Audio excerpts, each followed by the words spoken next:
Mocinhos, corda, mocinhos, mocinhos, tempo de muda. Economia Viva. Dois especialistas, dois entendidos na matéria. Avelino Bonifácio e Amílcar Monteiro somam, multiplicam, subtraem. E você lá em casa tira a prova dos 9. Afinal, contas são contas.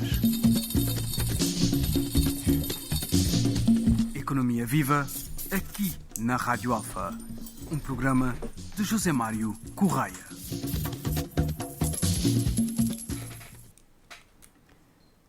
Saudações a todos os radiovintes, nós somos a Rádio Alfa. Vamos hoje debater a questão dos transportes de um modo geral, transportes no ar, transportes no mar e no solo. Sintonize-nos, pois, 89.9 na praia, 99.6 em Santiago Norte, 96.7 na região de Barlavento. Amílcar Monteiro e Avelino Bonifácio são nossos convidados. Bom dia aos dois. Bom dia. Bom dia. Vivemos tempos difíceis, os últimos anos têm sido complicados no capítulo dos transportes. As deslocações têm sido conturbadas, são escassas e caras, seja pela via aérea nacional e internacional, seja pela via marítima, nas ligações interilhas. O nosso enfoque estará justamente aqui, nos transportes marítimos e aéreos, sem esquecer, naturalmente, a questão dos transportes terrestres. Os transportes terrestres, particularmente o aéreo e o marítimo, perfilam-se como fundamentais para a mobilidade e para a dinamização da economia das ilhas e para a redução das assimetrias regionais, sobretudo no nosso contexto de insularidade. Começo por si, Amílcar, o tema é seu, explique aos radiovintes porque que escolheu o tema dos transportes de um modo geral. Bom dia a todos, bom dia aos radiovintes. Eu penso que transportes está na digamos, é a base do desenvolvimento da economia de Cabo Verde. Nós somos um território fragmentado, temos 9 ilhas habitadas que encontram-se distantes uma da outra. As ilhas que estão mais próximas é São Vicente e Santo Antão, são cerca de 20 milhas náuticas. As restantes ilhas são ilhas relativamente afastadas, no meio do Atlântico, o que confere, cria uma falha estrutural no mercado. Sem transporte, Cabo Verde é um Cabo Verde pobre. As ilhas que não têm ligação marítima, que não recebem gente, que não recebem carga, não desenvolvem. E não preciso, digamos, provar isto cientificamente, mas é uma evidência histórica das centralidades. Quando há dinâmica, há centralidades, há desenvolvimento económico. No caso, o transporte marítimo é a via principal para transporte de mercadorias e portanto, no caso de Cabo Verde, onde a população é pobre, é também a via principal, ou digamos um dos principais canais para a circulação das pessoas interilhas. Portanto, transportes é chave e transporte em Cabo Verde eu tenho que ver sob essa perspectiva estratégica de entender que é como se fosse a veia de um organismo. Se Cabo Verde fosse um organismo, os transportes funcionariam então como as vias onde circula a economia. Não quero dizer sangue, mas é a via onde circula a economia. Portanto, é crítico. Desde a independência, o governo tem estado a investir. Portanto, temos hoje em dia uma rede de portos, de infraestruturas, temos uma política pública em termos de entidades que trabalham e implementam uma série de medidas em torno da dinâmica dos transportes. Então, eu creio que é muito relevante nós debatermos transporte e considerarmos essa questão do serviço público versus negócio. Transportes em Cabo Verde é negócio ou é serviço público? Se nós estivermos a falar do transporte marítimo, eu tenho dúvidas se é negócio. Porque as distâncias é grande, mas ao mesmo tempo é mais alto, mas ao mesmo tempo, portanto, o investimento que tem que ser feito é um investimento fundiado. Portanto, seja em termos de portos, seja em termos de navios, é um investimento que vai ter retorno a muito longo prazo. E com a dinâmica da economia, portanto, é que se vai pagar o investimento em transporte. Não creio que seja um negócio que os privados possam fazer para o Estado. Eu teria uma outra estratégia para abordar a questão do transporte marítimo em vez de concessão. Muito bem. Avelino, já vou até si. Deixe-me antes perguntar ao Amílcar. Ele tem um estudo relativamente a esta matéria. O que é que se pode tirar ainda hoje do estudo que fez sobre os transportes? Enfim, já lá vão 6 anos, mas enfim, enquanto elementos de correção e rentabilização dos pontos fortes por si aventados nas recomendações. Bom, eu creio que houve uma mudança da natureza dos problemas, mas no fundo continuamos a ter uma enorme demanda latente que, portanto, ilhas que estão praticamente embargadas, não conseguem crescer. Se formos ver os números, nós vamos ver que em 2016 foram transportados 903 mil passageiros. Em 2022 foram transportados 1.300.000 passageiros. E isso foi 300 mil a mais do que em 2021. Mas isso é a demanda que... esses números não expressam qual é que é a demanda latente. Ou seja, esses números foram alcançados efetivamente, mas a economia como um todo continua a se ressentir da falta de ligação que determinadas ilhas têm com determinados centros. Portanto, quem anda de barco sabe que a situação não mudou substancialmente. Houve uma transferência de determinado modelo que era fragmentado, tinha muitos navios velhos, para um modelo onde há uma companhia central que explora o mercado, mas essa companhia não consegue dar resposta à necessidade da demanda latente. É onde eu entendo que ainda há muito que melhorar nos transportes marítimos, há muito que melhorar em termos de conexões e, no fundo, o transporte acaba por ser um direito constitucional. Se um cidadão ou uma empresa acaba por operar só na sua ilha e não consegue operar em Cabo Verde como um todo, então nós estamos a constranger o desenvolvimento. É como se Cabo Verde tivesse uma corda no pescoço que não nos deixa respirar em condições porque há determinados limites que não são ultrapassados. É a tal questão da unidade nacional. Sim, exatamente. Avelino, deixe-me perguntar-lhe, 48 anos depois da independência, Cabo Verde ainda procura uma frota marítima que dê satisfação ao contexto das ilhas. As conexões regionais são escassas, irregulares e um pouco inadequadas, exceção talvez para a linha e São Vicente, Porto Novo, São Vicente, enfim, que conhece uma boa regularidade, mas ainda assim as pessoas continuam a fazer-se pela vida. Ouvimos queixas todos os dias e há uma cadeia de abastecimento do mercado interno que está semi-bloqueada. Os produtos não circulam conforme desejado e circulam e quando circulam fazem-no com muitos empecilhos. As nossas conexões internacionais, enfim, é o que nós sabemos, são escassas.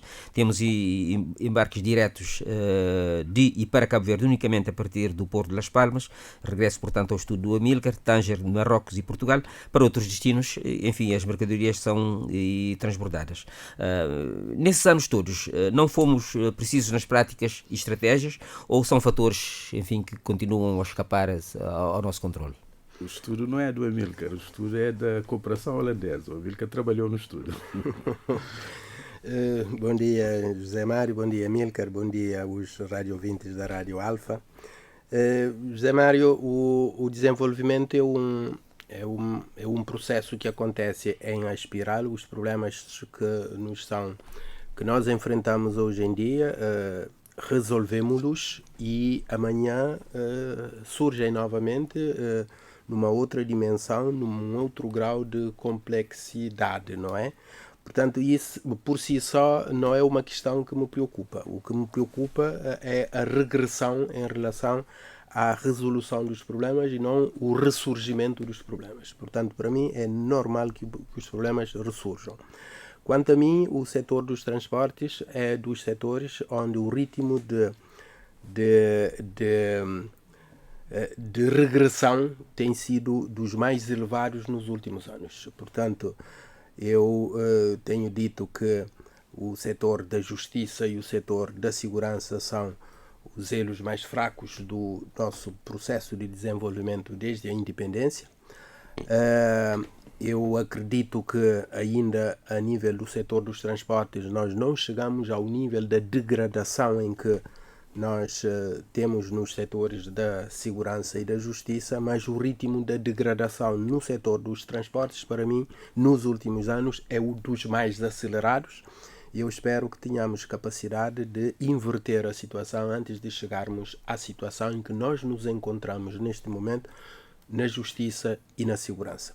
Portanto, nós já tivemos muito melhores serviços, quer em termos de previsibilidade, quer em termos de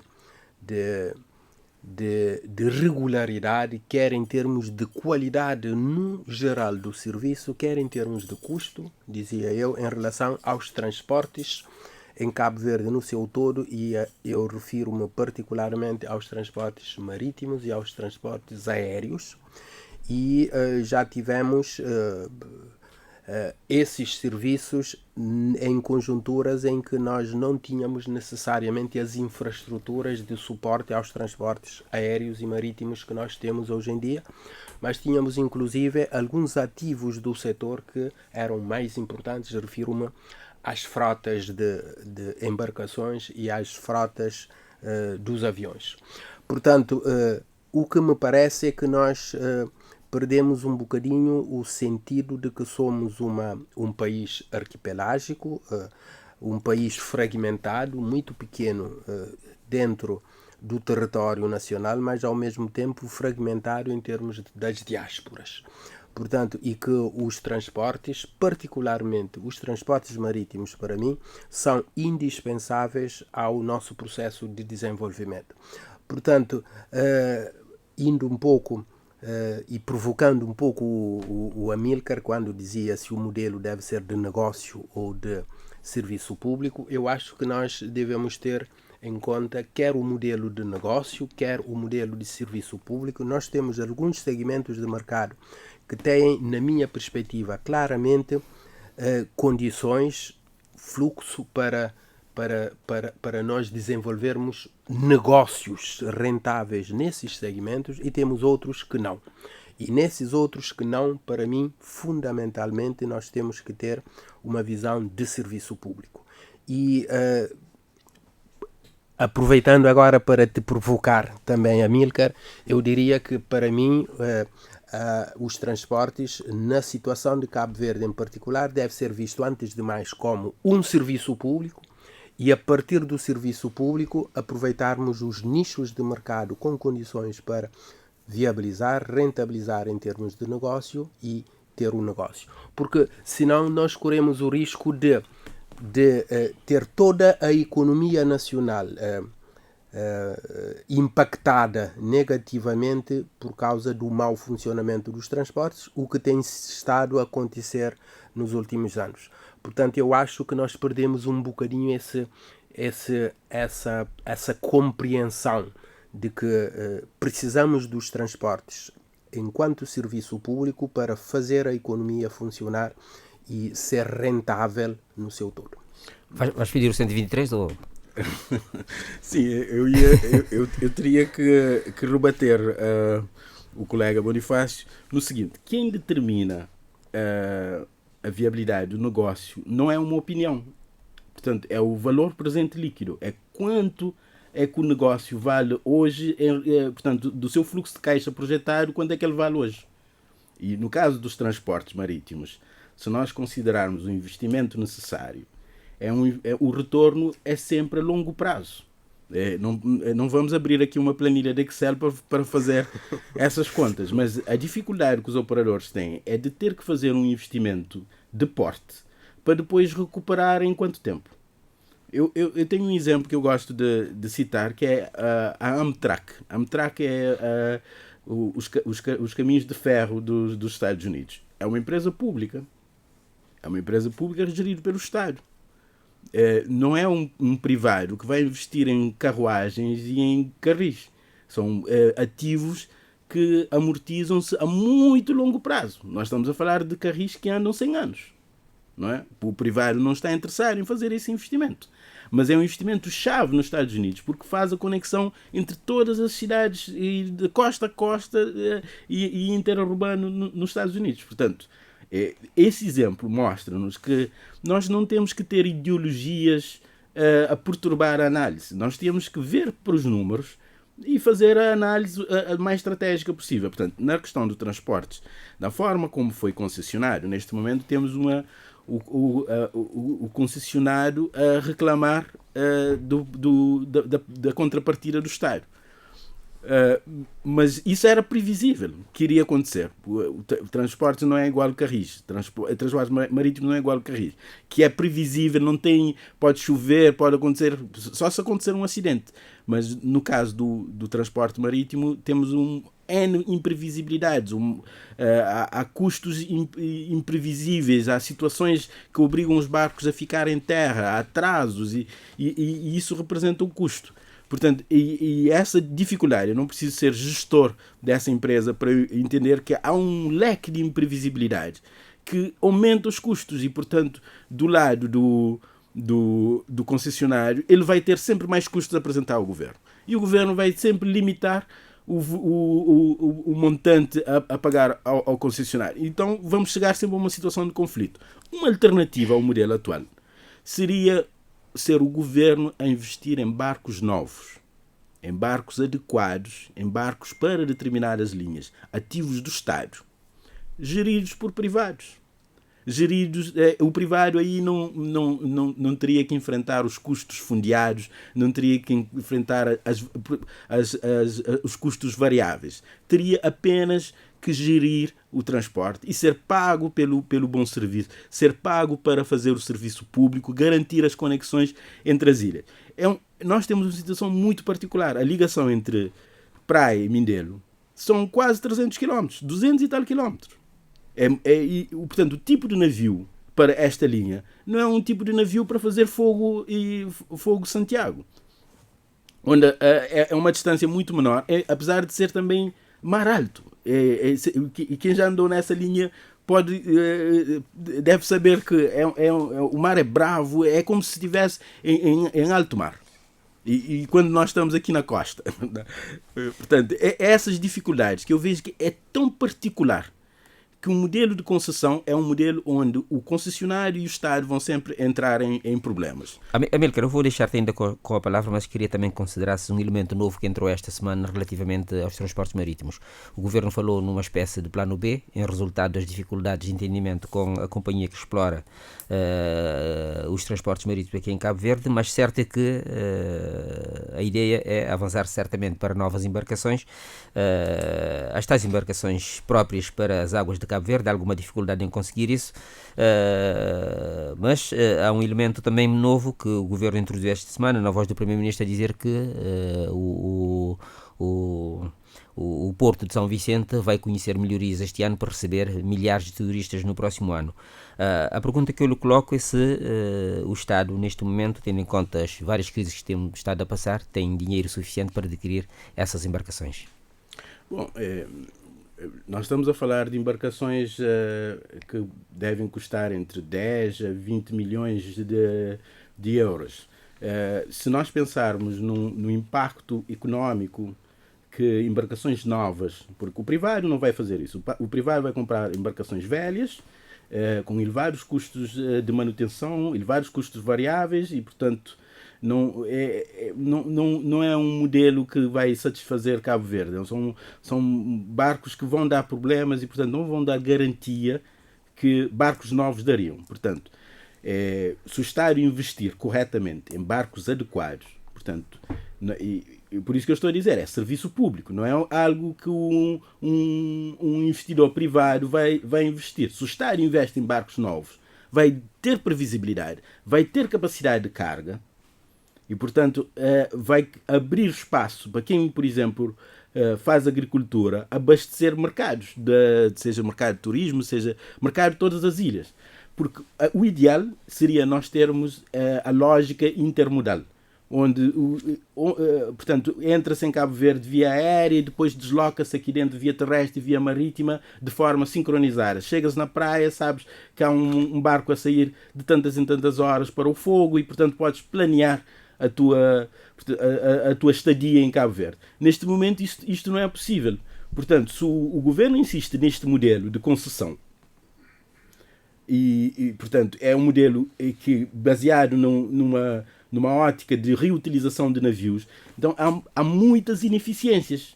E essas ineficiências claramente limitam qualquer impacto que se possa esperar. O que eu propus em alternativa do Estado investir nesses barcos é na lógica de catapultar a economia. Se o Estado investe nessa lógica, o Estado tem mais turistas a chegar em Cabo Verde e a circular entre as ilhas, portanto, a distribuir a riqueza de uma forma mais harmoniosa. E isso, portanto, eu não entendo como é que barcos de 10 milhões possam ser empecilho para o desenvolvimento do país. Portanto, Avelino, enfim, de qualquer forma, a ideia, talvez, diz esta semana no Jornal da Nação, é aproveitar-se da dívida que Cabo Verde tem para com a concessionária e realizar a aquisição de já está navios. A dizer 9,5 milhões, segundo a concessionária. Exatamente, e pôr esses navios, esses barcos ao serviço da concessionária. Portanto, enfim, não tendo o Estado o dinheiro, há outras formas de adquirir esses navios. Eu gostaria que analisasse essa questão e tivesse também em conta até que ponto a manutenção do atual estado de situação poderá dar-se em fracasso. O Estado pode não ter dinheiro, mas nós ainda, felizmente, estamos numa situação em que podemos sempre arranjar dinheiro. O dinheiro pode custar-nos mais caro, hoje ou amanhã, mas conseguimos ainda arranjar dinheiro desde que há fundamento de natureza económica, mas há vontade política suficiente para conseguir esse dinheiro, conseguimos. Eu estou em crer que o problema não está na concessão, Amílcar. Aliás, eu creio que nós não temos alternativa no domínio dos transportes, sobretudo marítimos, nós não temos alternativa à concessão. Aliás, a concessão existe precisamente porque o governo tem consciência de que os transportes são um serviço público em Cabo Verde e não pode deixar que que o mercado regule por si só em função da demanda e da procura. E daí a concessão que procura estabelecer parâmetros, inclusive com subsídios do próprio governo para permitir que o serviço público seja cumprido. Eu posso concordar de que a opção encontrada para a gestão possa não ter sido a melhor. Não estou a assegurar que não tenha sido, mas eu não vejo alternativa à concessão dos transportes, particularmente dos transportes públicos em Cabo Verde, e o contrato de concessão que eu vi, à partida, pareceu-me conter todas as condições para, sendo bem gerido, a situação em que nós nos encontramos neste momento não estivesse a acontecer. Ou seja, do meu ponto de vista, o problema não se põe nem na concessão, nem no contrato em si, põe na sua gestão posteriormente. Quando o concessionário diz que há uma dívida de cerca de 1 milhão de contos, portanto, para ser mais compreensível aos rádio-ouvintes, portanto, e tendo em conta de que a concessão é paga no final de cada ano, ou aliás, no início de cada ano, relativamente aos custos da concessão aprovados pelo concedente, pelo Estado, tendo sido o contrato assinado em 2019, quer dizer que em muito poucos anos, em 3 anos, o custo, a dívida já ascendeu a cerca de 1 milhão de contos. Provavelmente o Estado não terá pago desde 2019 até este momento nenhuma concessão que era suposto ser pago 45 dias após a apresentação da fatura, que é apresentado 30 dias após as contas da concessão serem aprovadas pelo concedente. Portanto, ou há um litígio muito grande na aprovação das contas pelo concedente, da conta da gestão pelo concedente, ou então, pura e simplesmente, o concedente, o Estado, não tem estado a pagar a concessão.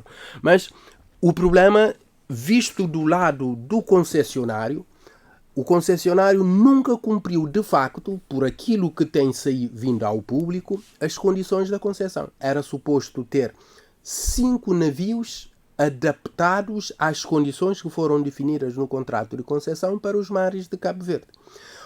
Ora, os barcos que se adaptam à situação de Cabo Verde não são encontrados no mercado para serem comprados, sobretudo novos, em função da vontade. Normalmente são encomendados. Portanto, e o contrato de concessão diz que financeiramente cabe exclusivamente ao concessionário financiar o cumprimento do contrato de concessão. Ou seja, o concessionário sabia de antemão que tinha que investir para ter em Cabo Verde as 5 embarcações nas condições que estão definidas e não investiu nunca. E o Estado, que por seu lado tinha a obrigação de exigir que o concedente colocasse no mercado as 5 embarcações com as condições definidas, 4 anos depois não exigiu que colocasse. Ora, neste momento, e já quando o contrato de concessão foi assinado em 2019, portanto, as 5 embarcações eram para satisfazer as condições do mercado nacional, incluindo as 3 ilhas onde o serviço público tinha que ser prestado com os níveis de regularidade previstos, ou seja, 5 ligações semanais para Brava, 4 ligações semanais para São Nicolau e 3 ligações semanais para a Ilha do Maio. Portanto, eram necessários 5 embarcações. 4 anos depois, o concessionário tem apenas 2 embarcações, uma das quais com problemas frequentes que obriga a sua paralisação e ir à DAUCA. Portanto, nessas condições, obviamente, que o serviço público não consegue ser prestado. E a responsabilidade é do concessionário, é do concedente, esta é uma boa pergunta. Mas a responsabilidade é, sobretudo, do Estado de Cabo Verde, que deve aos cabo-verdianos, aos cidadãos e aos operadores econômicos um serviço com mínimo de qualidade, com mínimo de previsibilidade, com mínimo de qualidade e com condições financeiras que seja aceitável na nossa realidade. Amílcar, procura também dizer-nos quem é o irritante nisto, se é o governo ou a empresa que ganhou o concurso e que está a gerir isso. Frequentes vezes nós ouvimos pela televisão as pessoas a reclamarem e o próprio bispo Hildo Rocha já protestou reclamando a questão dos atrasos, as condições de viagens, etc. Diga-me quem é o irritante nisto. Bom, eu tenho a tendência de querer ver a coisa na perspectiva da estratégia. E as pessoas dizem, mas isso é teoria. Mas não há nada que vai ser transformador se não tiver um cunho estratégico. E, na verdade, nessa questão do transporte... não tem a teoria. Exato, é teoria e prática. Sim. Portanto, nessa questão dos transportes, nós temos que partir de uma perspectiva estratégica. Então, há um problema, o governo tenta resolver esse problema, ou decide uma fórmula para resolver o problema, e nós terminamos com um outro problema, que é agora de gestão da relação do governo com a concessão. Portanto, não vale a pena nós perdermos tempo a analisar os efeitos do problema. Nós temos é que conseguir analisar o problema. E por isso é que nós temos de voltar para essa questão da estratégia. Eu duvido que esse modelo de concessão vá subsistir para os próximos 10 anos. Porque é um modelo que já foi experimentado em várias áreas em Cabo Verde. E nós chegamos sempre ao mesmo ponto. Que é, Cabo Verde tem a sua particularidade. No caso do transporte marítimo, cada porto é um porto. Cada porto tem a sua própria, digamos, característica. Não são muito flexíveis os nossos portos. Eventualmente, os navios adaptados aos portos de Cabo Verde não se encontram no mercado à venda. Ou são navios velhos que podem ser utilizados, mas que quebram o galho, mas depois transformam-se em problemas. Portanto, essa é uma questão de fundo, de facto, que tem que ser analisado na perspectiva do problema e não das N causas e dos N efeitos que derivam do não tratamento do problema central. O problema central seria nós termos ligações marítimas regulares e conectados com transportes aéreos e transportes terrestres. Isso que seria, digamos, o ideal, mas quando nós vamos lá fora, nós assistimos os transportes a funcionarem de forma perfeita. Portanto, chegas em Lisboa, procuras o horário do comboio, o comboio sai na hora. Procuras, portanto, há um ganho económico quando há eficiência no sistema. Se não há eficiência, se os barcos já começam por ser velhos, não é? Portanto, há uma série de distorções. Portanto, para o operador económico, não há garantias que se eu produzir iogurte na praia eu vou conseguir abastecer o mercado de São Vicente. Não há. Portanto, eu tenho que vender na praia, não é?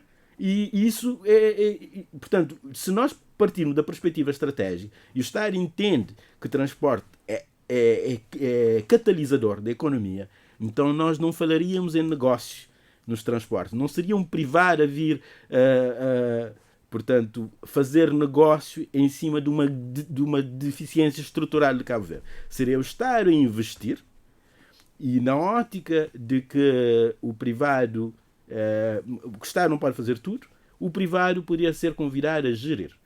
E o privado, estando a gerir, ele é pago pela eficiência da sua gestão.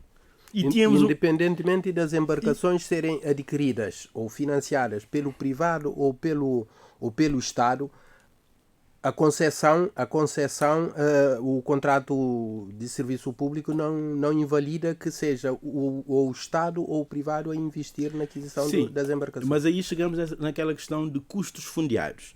Quando nós estamos a falar em investimentos que têm retorno a muito longo prazo, para o privado torna-se desinteressante. Mas que o concessionário sabia disso, tanto mais que é um operador experiente no mercado. Quando apresentou a sua proposta, assinou o contrato de concessão, sabia que o custo é muito capital intensivo e de retorno de longo prazo, razão pela qual eventualmente exigiu e o governo cedeu que o contrato de concessão fosse de 20 anos precisamente para lhe permitir obter o retorno nesse período. E o governo, ciente eventualmente de que também esse retorno é de longo prazo, permitiu-lhe que nas linhas de serviço público ele tivesse uma margem sempre de 10%, desde que as contas, ou seja, as despesas elegíveis no quadro do contrato de concessão fossem aprovadas pelo concedente ou então por um auditor independente. Mas está a ver, o Estado o Estado tem tem que ter uma visão de todo, uma visão estratégica. E o Estado não deve descer de nível para negociar particularidades com um operador ou outro. Isso, o que eu estou a dizer seria uma visão do Estado, de entender que o transporte é um catalisador da economia e que, portanto, nas condições que existem em Cabo Verde, nós podemos fazer contas. Eu não conheço esse plano de viabilidade. Em Cabo Verde faz-se muitos planos de viabilidade que muitas vezes são jogos de números, não vão ao detalhe de efetivamente fazer uma pesquisa para fundamentar os dados. Quando fizer, não é preciso fazer, eu não preciso fazer isso para perceber que há aqui uma falha estratégica que tem a ver com a lógica que deve estar por detrás da operação de transportes marítimos em Cabo Verde. Não seria uma lógica de entregar a privados, mas uma lógica do Estado atuar com o privado, onde o Estado faz o investimento de base e o privado opera e o privado é remunerado pela sua eficiência. E isso seria uma outra lógica, Bonifácio. Saudações a todos os radiovintes. Fechamos esta primeira parte. Amílcar, peço desculpas. Lançamos agora para a segunda parte para falarmos dos transportes aéreos. Hoje estamos a debater a questão, radiovintes, dos transportes de um modo geral, transportes no ar, no mar e no solo. Continue sintonizado, 89.9 na praia, 99.6 em Santiago Norte, 96.7 na região de Barlovento. Avelino Bonifácio e Amílcar Monteiro são os nossos convidados. Avelino Bonifácio, agora retomo por si. Falemos agora dos transportes aéreos. Não podemos negar que os transportes aéreos também estão em crise em todo o mundo. Em Cabo Verde não podemos também dizer que não. o governo foi fazendo como pôde para proteger o setor, concedendo avales, layoff simplificado e linhas de crédito. Mas nem por isso temos conhecido melhorias. O que é que está a falhar a nível dos transportes aéreos? Os transportes aéreos estão em crise em todo o mundo, em crise financeira, não em crise de prestação de serviços e nem tampouco, na presente conjuntura, em crise de tráfico. Portanto, está em crise, em situação de crise financeira, resultante em particular da pandemia e depois dos outros conflitos que se seguiram também. Aqui em Cabo Verde, a nossa crise é, do meu ponto de vista, antes de mais, de serviço, portanto, e só em segundo lugar, uma crise financeira. A crise financeira resulta do mau desempenho comercial, do mau desempenho de gestão que os transportes aéreos têm tido em Cabo Verde há já vários longos anos. Portanto, mais uma vez, eu penso que no nosso contexto, na nossa realidade em particular, pensar os transportes, quer marítimos, quer aéreos, com o foco demasiadamente concentrado na viabilidade financeira das companhias que gerem, é um erro.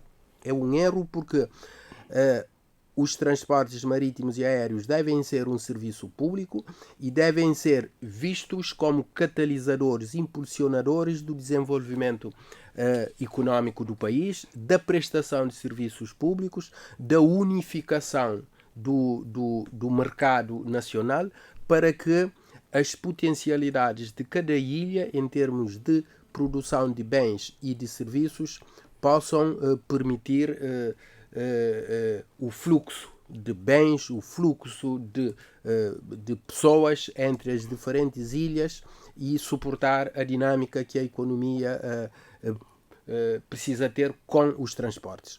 Portanto, do meu ponto de vista, tem havido foco demasiado na gestão financeira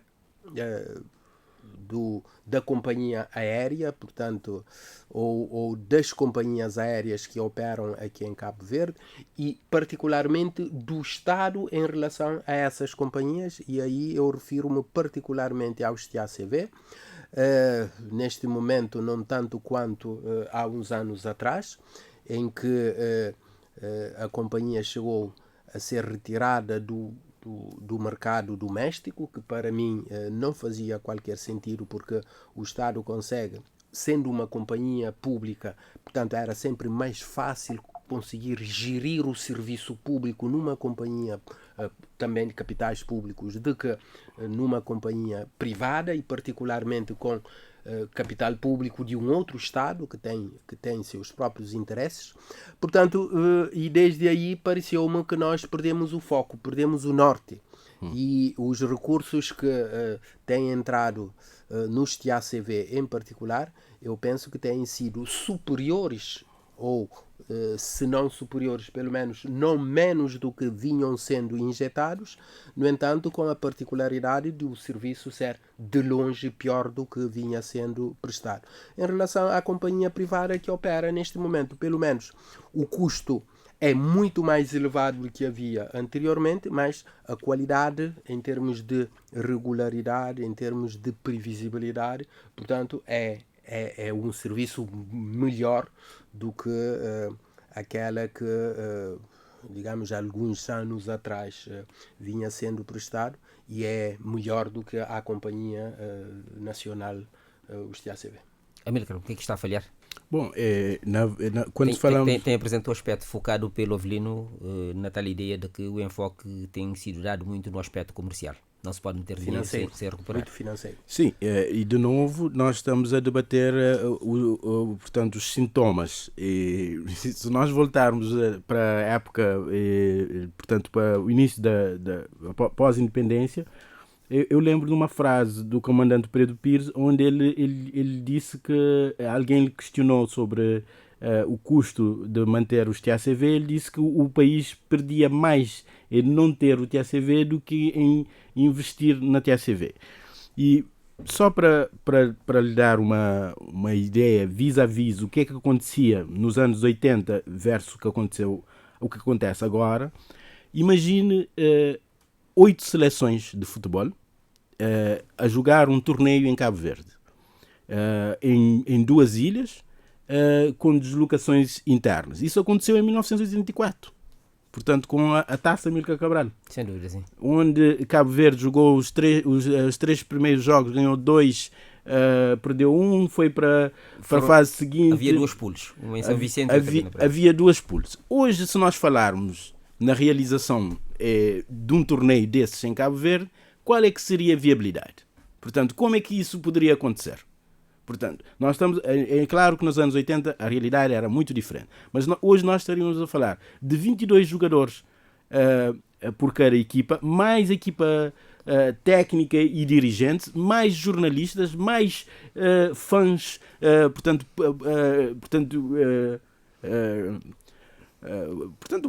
povos associados ou seguidores dessas equipas que viriam a Cabo Verde também para seguir esses jogos, e com o transporte que nós temos, o transporte marítimo que nós temos, qual é que seria a viabilidade? Eu não vejo nenhuma viabilidade disso acontecer, mas já aconteceu em Cabo Verde. Mas envolvidos esses anos todos, hoje estaríamos a jogar nas 9 ilhas então. O óbvio seria isso. Não, mas mesmo assim, como é que tu ias deslocar essas delegações de um lado para o outro e garantir ainda que a população, os negócios, o Estado continuam a funcionar? Portanto, seria só para servir então o torneio. Não, acabaria e haveria um congestionamento total. Portanto, não é viável. A não ser que... Tínhamos uma companhia única nacional, onde eu trabalhei nesses anos, no início da década de 80, com 5, 6 aparelhos, Amílcar. Pois. E hoje, quantos aparelhos temos, mesmo quando falamos de uma companhia privada, quantos aparelhos essa companhia privada tem a operar aqui em Cabo Verde? Portanto, nós regredimos. Por isso que eu estou a dizer, hoje poderíamos estar a jogar nas 9 ilhas. Mas aéreos e nos transportes marítimos. Mas regredimos fundamentalmente em termos de estratégia. Porque, na época, o TACV tinha uma frota bastante flexível, com aviões de maior porte e de menor porte, que garantiam ligações até Santo Antão e Brava tinham conexão. Portanto, tínhamos uma realidade completamente diferente. Hoje, o TACV já não opera no mercado doméstico. Eu acho que isso é um equívoco estratégico e a história há de confirmar se o que eu estou a dizer é verdade ou não, mas na prática nós vimos isso. Nós vimos Cabo Verde a perder qualidade interna de deslocação porque há várias ideologias em confronto no país que impedem que se veja a realidade tal como ela é, que transporte doméstico é chave. E agora chegamos num outro nível de disfunção estratégica, que hoje em dia todas as ilhas querem ter o seu próprio aeroporto internacional. É um outro falhanço estratégico. E é conduzido fundamentalmente pela classe política que mais um aeroporto aqui, mais um aeroporto ali, e nós ficamos com uma situação onde... Mas então onde é que fica o transporte doméstico? O transporte doméstico é chave. E o transporte doméstico pode crescer à medida que o transporte internacional for sendo incrementado. Mas da forma como vinha sendo feito, acontecia que chega um voo com 300 passageiros no SAL e depois como é que é distribuído entre as ilhas. Portanto, terias que ter uma série de aeronaves de menor porte para fazer essa distribuição. Avançou-se com o Aeroporto Internacional da Praia, depois o Aeroporto Internacional da Boa Vista e depois o Aeroporto Internacional de São Vicente. 4 aeroportos. O que é que significa isso em termos de custo para o país? O que é que significa isso em termos de multiplicação de agentes e serviços que têm que estar presentes nestes aeroportos? E nós estamos a falar do aeroporto de Santo Antão e do aeroporto de Fogo. Portanto, já há pessoas a manifestarem que querem também ter um aeroporto internacional no Fogo. Mas a questão aqui não é necessariamente ter o aeroporto internacional. A questão aqui é garantir a ligação. Portanto, se tens uma frota doméstica pujante, podem chegar os Boeings e depois é distribuído para as restantes ilhas. Só para terminar, eu fui para a Turquia e o meu destino era Antalya. É um destino turístico. Mas os voos internacionais não aterram em Antalya, vão para Istambul e de Istambul é que são distribuídos. Portanto, isso não, em Cabo Verde nós criamos uma lógica, não, o turista tem que vir diretamente para a praia. Não necessariamente. O que aconteceu é que o transporte doméstico estava engasgado, então era necessário, portanto, entendeu-se que era necessário acelerar o processo construindo o aeroporto na Boa Vista. E imediatamente provou-se transformador, porque o aeroporto criou uma nova dinâmica na ilha, é fato, eu não nego isso, mas ao mesmo tempo abandonou-se a ideia de dinamizar o transporte doméstico. O transporte doméstico, se fosse dinamizar hoje em dia, seria um negócio rentável, porque não é? Se tu tens que distribuir o tráfego internacional, então tens que ter mais aviões, então tens mais negócio. Avelino Bonifácio, a questão do hub aéreo do continente africano no SAL, o governo prometeu consolidar o processo de reestruturação e redimensionamento e privatização da atividade internacional da TACV, associada a uma estratégia ancorada no hub aéreo e comercial do SAL, mas não foi capaz de o viabilizar comercialmente. Enfim, a situação é que nós temos, não temos aviões, e, portanto, a questão parece estagnada, apesar do otimismo do ministro da indústria, que há dias disse que, enfim, o projeto é para andar. Eu defendi, continuo a defender que Cabo Verde tem condições para desenvolver um serviço de hub de transportes aéreos.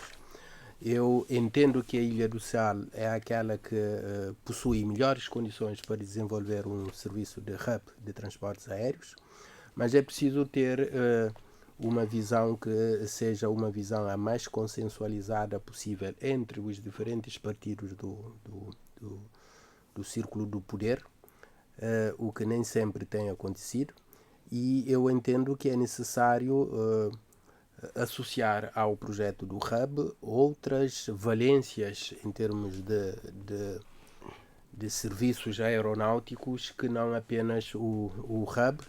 E o trabalho já tinha sido feito, creio que entre 2014 e 2015. Portanto, uma empresa de consultoria internacional foi contratada e elaborou uma estratégia para os transportes aéreos aqui em Cabo Verde, que definia exatamente a reforma que convinha que fosse feita, que fosse abrangente e que incorporasse um conjunto de outros serviços, nomeadamente na área da formação. Por razões que eu desconheço, portanto, a estratégia não avançou.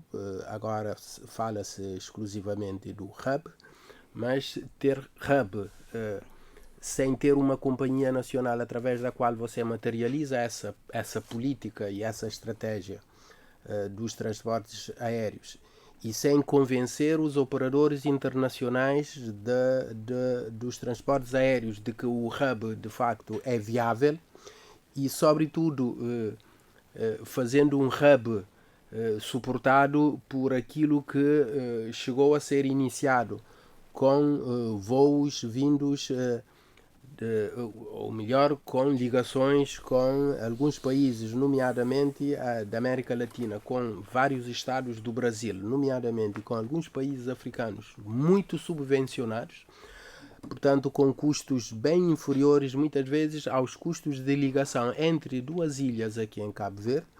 Portanto, com essa estratégia, eu não tenho dúvidas de que, mesmo aumentando o número de passageiros, como na altura se verificou, em termos de rentabilização económica ou financeira, portanto, ela não seria viável.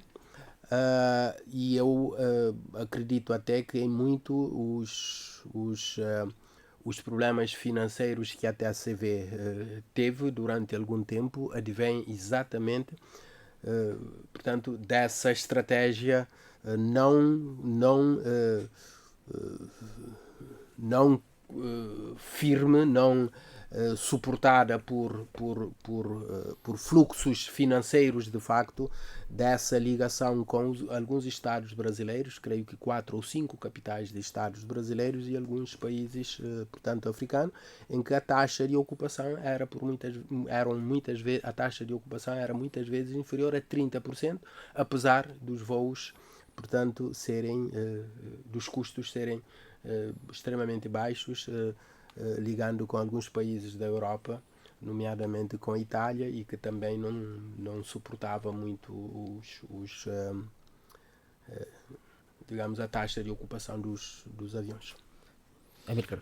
Sim, mas nós, repare, um hub seria um ponto de confluência de tráfego. E nós aqui ao lado temos o Senegal a posicionar-se fortemente como hub.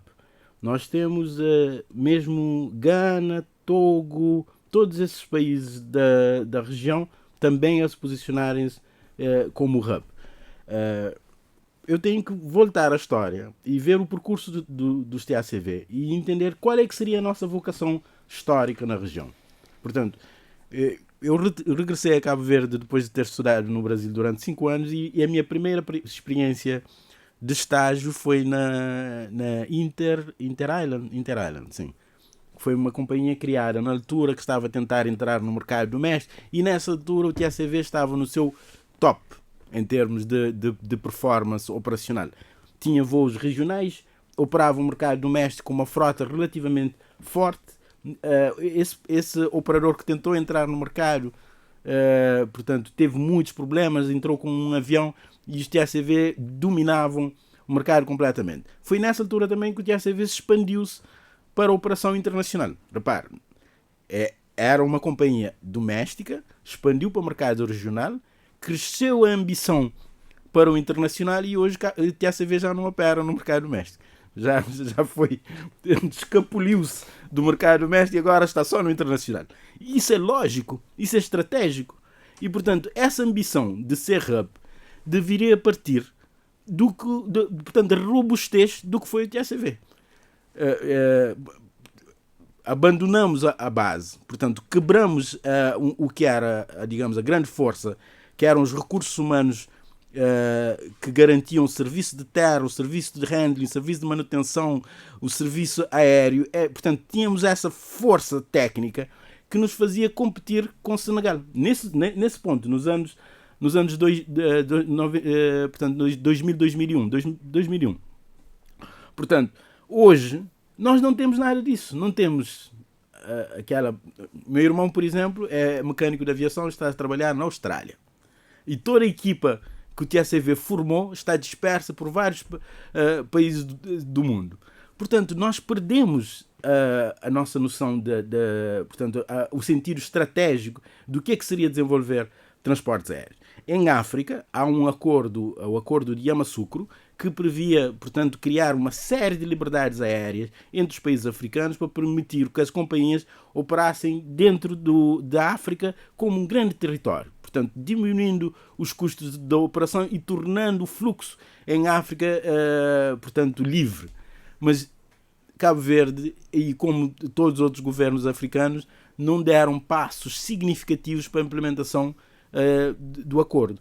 Então, sem esse acordo, não é? Qual é que é o nosso diferencial perante as companhias europeias? Portanto, especialmente a TAP, que domina o mercado e que nos mantém presos em Cabo Verde, praticamente, não é? Eu tentei ir a Luanda no ano passado e a passagem era proibitiva, era a viagem de negócios. Nós estamos a falar de 3.000 euros por perna. Um absurdo. Tens que ir a Portugal e depois descer para Luanda. Portanto, é mais uma vez, Avelino, nós podemos discutir os sintomas ou podemos discutir a estratégia. Avelino, e a estratégia depende da visão. Se você não tiver visão, não terá estratégia. Muito bem. A estratégia é para materializar a visão. Pois. Não temos barcos, não temos aviões, mas temos transportes terrestres. Enfim, não temos, na minha perspectiva, política coerente e sustentável dos transportes em Cabo Verde. Nem marítimos, nem aéreos. Sim, mas temos transportes terrestres. Há a promessa de um regime jurídico do Serviço Público de Transportes Coletivo de Passageiros. Há tal ideia, as tais questões de planeamento, organização, operação, atribuição, fiscalização, etc. O que é que há a dizer relativamente aos transportes terrestres aqui em Cabo Verde? Funcionam bem? Bem, eu não diria que funcionam. Agora, tudo é relativo e quando nós relativizarmos os transportes terrestres em Cabo Verde, relativizando com os transportes aéreos, com os transportes marítimos, onde o Estado entrou mais, portanto, os transportes terrestres funcionam melhor.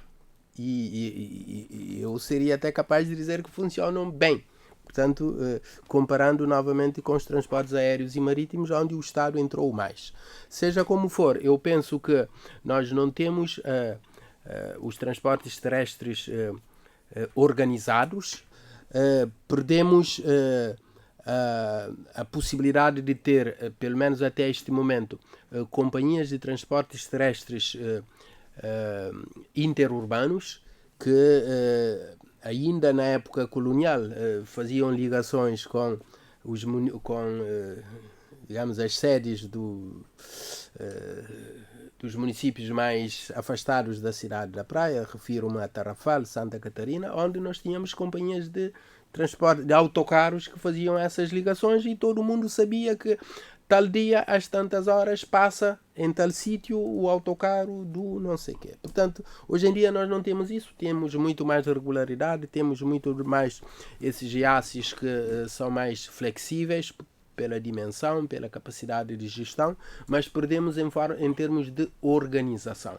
Mas em termos de prestação de serviços, portanto, eu entendo que não sendo a qualidade boa, pelo menos em termos de regularidade, é um serviço que nos satisfaz neste momento, não satisfaz do ponto de vista do turista. Mas também nós não conseguimos trazer turistas e que os turistas, quando chegam, não têm a confiança, a confiabilidade suficiente para transportar. Os transportes terrestres são apenas mais um constrangimento no desenvolvimento do turismo, portanto, no interior das ilhas. Amílcar, na sua reação, considere, enfim, o exemplo que deu em Lisboa, os comboios se ligam aos autocarros dos comboios e ambos a companhia aérea. Não tendo nós nem barcos nem aviões, não sei como é que essa ligação se pode dar. Bom, na verdade nós temos um setor de transporte onde... Cada um por si. Não, onde existe uma elevada informalidade.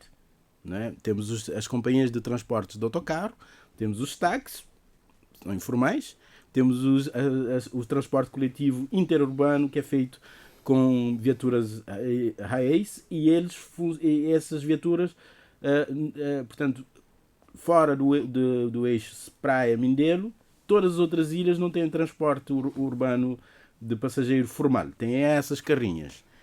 E os números são muito interessantes.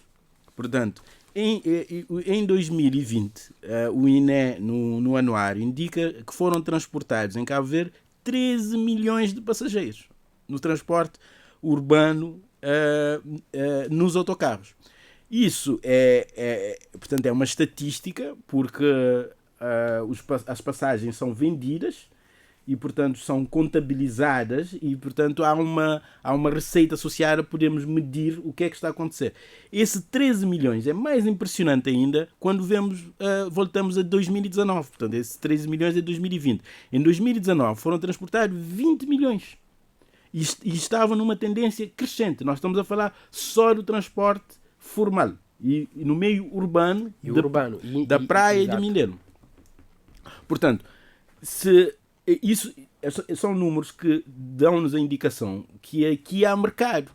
Aqui o Estado não precisa intervir, aqui há mercado que o privado pode operar. Não precisa intervir para operar, mas para regular precisa, Amílcar. Com certeza, mas aqui o Estado tem coragem de mudar a lógica do... Estragar. Entrar para estragar. Não, entrar para... Se entrar, seria estragar. Bom, na verdade está estragado. Porque como o transporte é informal, como todo o transporte é informal, não há forma de previsibilidade para deslocação no interior da ilha. Não, mas tu te referias aos 13 milhões de passageiros. Esses 13 milhões foram transportados nos serviços urbanos formais. Ou seja, nos autocarros. Exato. Onde os bilhetes são vendidos. Exato. Não incluem nem os táxis, nem os clãs, os clandestinos e nem os transportes interurbanos. Exato. De passageiros, que são os IACs. De acordo. Portanto, a desregulação, ou se quisermos, a desorganização total existe, sobretudo, noutro mercado não formal, que não inclui os 13 milhões. Porque nos 13 milhões estão a funcionar e bem. Sim, mas esses Do 13 meu ponto de milhões vista. aconteceu durante a pandemia. Foi uma queda de 6 milhões de passageiros transportados. Quer dizer que nós podemos estar de novo na casa dos 20 milhões Certo. transportados. Certo. E pronto. O que eu estou a dizer é que há uma zona cinza. E essa zona cinza é onde o Estado não tem tido coragem para intervir. Transformar, permitir que, em vez de haver cada pessoa um táxi ou cada pessoa um raiz, para ter frotas. Portanto, concessionar licença em função da existência de frota. Isso daria eficiência, geraria negócios, geraria salários e empregos dignos. Portanto, isso iria transformar a economia. É um bom ponto E para pronto, ouvintes, explorar. foi mais uma edição de Economia Viva. Hoje debatemos a questão dos transportes aéreos, transportes marítimos e transportes terrestres. Amílcar Monteiro e Avelino Bonifácio, muito obrigado pela vossa presença. Na edição estiveram Edson Gomes, Tiago Ribeiro, Hélio Barros e Ivandro Mendonça. José Mário Correia na condução do debate.